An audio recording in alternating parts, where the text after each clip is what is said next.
जब हम भगवान के पास जाएं, जैसे हम मंदिर जाते हैं, माधव को निरखते हैं, राधा माधव को, हाँ, तो हम उनके रूप रस का पान करते हैं। कैसे? नेत्रों से। उनकी कथा सुनते हैं, कर्ण रंध्रों से, कर्णपुटों से उनकी कथामृत का पान करते हैं। तो नेत्रों से उनकी रूप माधुरी, कर्णपुटों से उनकी कथा रसामृत को हम पान करते हैं। तो ऐसा करने वाला भक्त जब रस से परिपूर्ण हो जाता है तो भगवान उसके पास रस का पान करने के लिए आते हैं, तो वो रास कहलाता है। जब हम भगवान के पास जाएं वो है रस, और जब भगवान हमारे पास आए वो है रास। हाँ, हम सब भगवान के पास जाते हैं उनकी रूप माधुरी का पान करने, कथा सुनते हैं, कथा माधुरी का पान करते हैं। और जब भक्त ऐसा रस से सराबोर हो जाता है, रस से परिपूर्ण हो जाता है भक्त, तो ऐसे रस से सराबोर, रस से परिपूर्ण भक्त का आस्वादन भगवान करना चाहते हैं।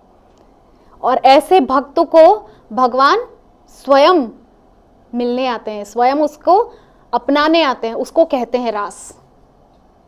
ये है रस और रास के बीच का अंतर। हाँ,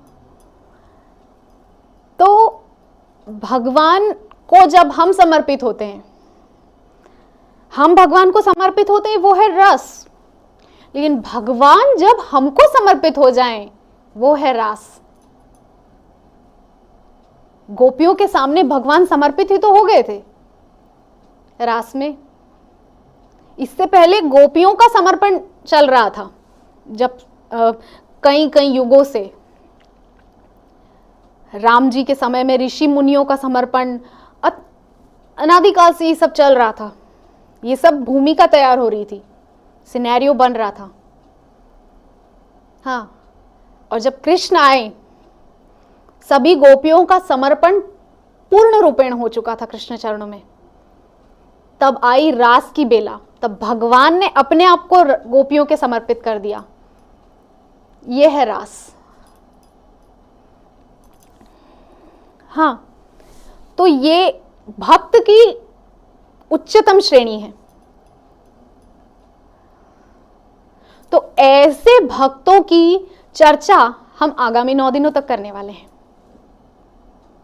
जो रस से सराबोर हैं, जिनके रस का आस्वादन भगवान करना चाहें। ऐसे भक्तों की चर्चा हम करेंगे आगामी 9 दिनों तक। ये ऐसे भक्त हैं जिनके रस का आस्वादन करने के लिए भगवान लालायित रहते हैं, भगवान के प्राण प्रिय भक्त। ऐसे ही भक्त, उनकी चर्चा हम आगामी 9 दिनों तक करेंगे। हाँ, श्रीमती राधा रानी, जिनके चरणों में सेवा कुंज में नित्य ही श्याम सुंदर बैठकर चाकरी करते हैं, चरण चाकरी करते हैं। तो ये जो भक्ति की पराकाष्ठा है, ये कैसे प्राप्त हुई?